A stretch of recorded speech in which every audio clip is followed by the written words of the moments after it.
चलिए प्यारे स्टूडेंट लोग, एक बार फिर से वैकेंसी आ चुकी है। बहुत बड़ी वैकेंसी पंचायती राज विभाग में आया है। बिहार सरकार के द्वारा ये वैकेंसी आई है पंचायती राज विभाग में।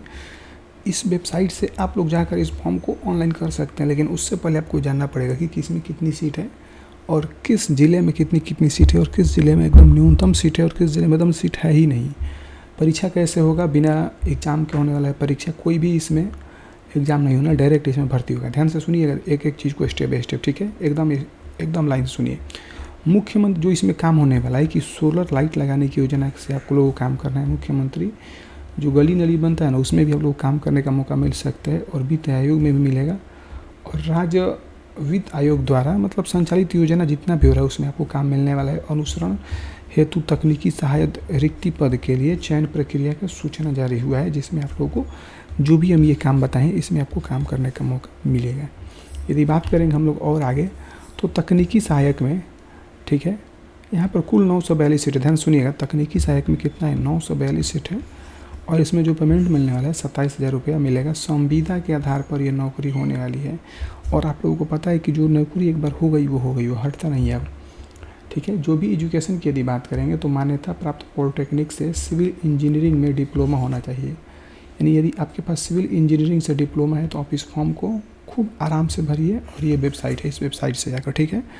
और थोड़ा सा और जान लीजिए कि क्या क्या उसमें होना चाहिए, तो मतलब ताकि आप उस फॉर्म को भर सकते हैं। तो आवेदक जो भी फॉर्म भरना है वो भारत का नागरिक होना चाहिए। उससे कम 18 वर्ष उम्र होना ही होना चाहिए। अभी मैक्सिमम एज कितना होगा उसके बारे में भी हम लोग बात करने वाले हैं, ठीक है। अब देखिए, अनारक्षित वर्ग से जो लोग हैं, मैक्सिमम एज की बात करेंगे तो 37 वर्ष है।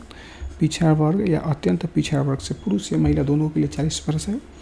अनारक्षित महिला के लिए 40 वर्ष है। अनुसूचित जाति और अनुसूचित जनजाति, चाहे आप पुरुष हो या महिला हो, इसके लिए कितने 42 वर्ष। यानी कि मिनिमम आपको 18 वर्ष से लेकर ये वाला आपके पास एज होना चाहिए, ठीक है। आरक्षण आपको जैसे मिलता है वैसे मिलेगा। लेकिन सबसे खास बात ये है कि आवेदन करने की प्रक्रिया क्या है। तो आवेदक द्वारा किसी एक ही ज़िले में ही आवेदन किया जा सकता है। इसका मतलब ये हुआ कि आप हर ज़िले में आवेदन नहीं करेंगे। किसी एक ज़िले में आवेदन कर दिए तो कर दिए, दूसरे ज़िले में आवेदन नहीं करना है। ये वेबसाइट है, इस वेबसाइट से जाकर आपको ही मतलब जो भी काम करना है इसी वेबसाइट से आपको करना है। वेबसाइट गूगल पर डालिएगा, ऑटोमेटिक ये पेज खुल जाएगा, ठीक है।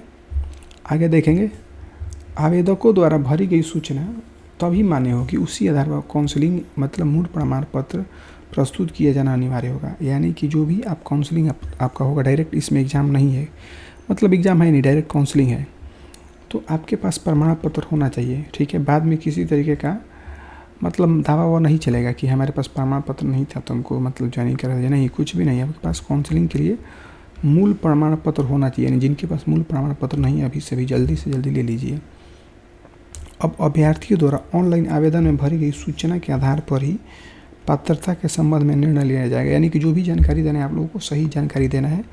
और ऑनलाइन आवेदन में भरी गई सूचना काउंसलिंग के समय में समान नहीं होने पर जो भी आप लोग ऑनलाइन किए हैं यानी अभ्यर्थी जो लोग हैं उनको रद्द कर दिया जाएगा, उनको बाहर कर दिया जाएगा। ये भी बात बहुत खास है। यानी कि जो भी जानकारी देना है उसको खास देना है, सबसे मतलब सही देना है, कोई भी गलत नहीं देना है। सबसे बड़ी जानकारी ये है कि जो भी ये वेबसाइट है इस पर जाकर शपथ पत्र को बनाकर अपलोड करना है। यानी कि आपको एक शपथ पत्र मिलेगा फॉर्म भरते समय, उसको डाउनलोड कर लेना है। उसके बाद नोटरी के द्वारा जाकर उस शपथ पत्र को बनवाना है और तब जाकर अपलोड करना है। इस चीज़ को भी ध्यान रखेंगे।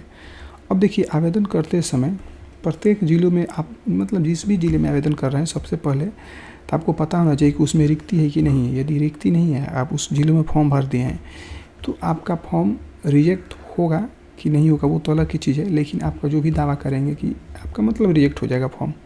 कुल मिलाकर बात यह है कि वो बाद में रिजेक्ट होगा, यानी कि आपका टाइम निकल जाएगा और उस फॉर्म को नहीं भर सकते हैं। तो इसीलिए सबसे पहले देख लीजिएगा कि किस ज़िले में कितनी सीट है। अभी हम नीचे बताने वाले हैं, ठीक है।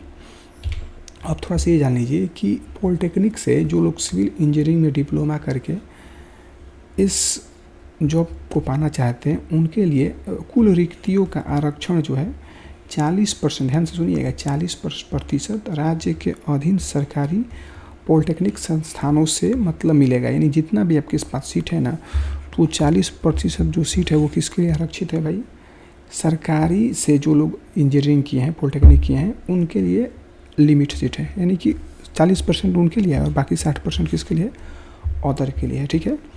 सबसे खास बात ये दिया है कि मेगा सूची में यदि अंक आपका समान रहता है, ठीक है, अंक कैसे मिलेगा भाई, वही कितना कितना परसेंटेज है उसके हिसाब से होने वाला है। तो जिसका उम्र ज़्यादा है उसकी वरीयता दी जाएगी, जैसे कि और सब एग्ज़ाम में दिया जाता है, ठीक है। और यदि बात करेंगे प्रतीक्षा सूची में, मतलब 1 वर्ष में भरा जा सकेगा, यानी कुल मिलाकर बात यह है कि जो भी रिक्ति है ना कि अगले 1 वर्ष में भरा जाए, यानी बहुत ही जल्दी आपकी वैकेंसी होने वाली है। जो भी रिक्ति है घटेगी बढ़ेगी वो अलग चीज़ है। और चीज़ पर हम लोग चलेंगे तो देखिए यहाँ पर यदि आप देखेंगे ध्यान से तो आपको पता चलेगा कि किस ज़िले में कितनी कितनी सीट है। हम पूरा डिटेल में तो बता नहीं सकते हैं, लेकिन आप एक काम ज़रूर कर सकते हैं, ठीक है, कि इसका स्क्रीनशॉट ज़रूर ले लीजिएगा ताकि आपको पता चलेगा। ध्यान से देखिएगा, हम यहाँ पर बताना शुरू करते हैं, ठीक है। यहाँ पर पटना प्रमंडल की बात करेंगे, ठीक है। तो सबसे अधिक यहाँ पर जो सीट है वो पटना ज़िले में है। टोटल कितना है? 94 है। रोहतास में 12 है टोटल सीट, नालंदा में 10 है, कैमूर में 13 है और बक्सर में 7 है। उस तरह से भोजपुर में 14 है। यानी कि जो भी ये सीट है आपका, आप अपने अपने स्टेट के हिसाब, मतलब स्टेट में तो है ही, आप अपने डिस्ट्रिक्ट के हिसाब से इस सीट को देख सकते हैं। यदि आगे बात करेंगे हम लोग, ठीक है, तो मगध में कुल मिलाकर कितनी सीट है? 113 सीट है। इस चीज़ को आप लोग देखिएगा ध्यान से, ठीक है। आगे हम लोग बढ़ते हैं। उसी तरह से तिरहुत की बात करेंगे तो कितना है? 243 है। सबसे अधिक सीट इसमें तिरहुत मतलब प्रमंडल में 70 है, उसके बाद 65 है, फिर 58 है, 49 है। इस तरह से करके आप लोग देख सकते हैं सीट है।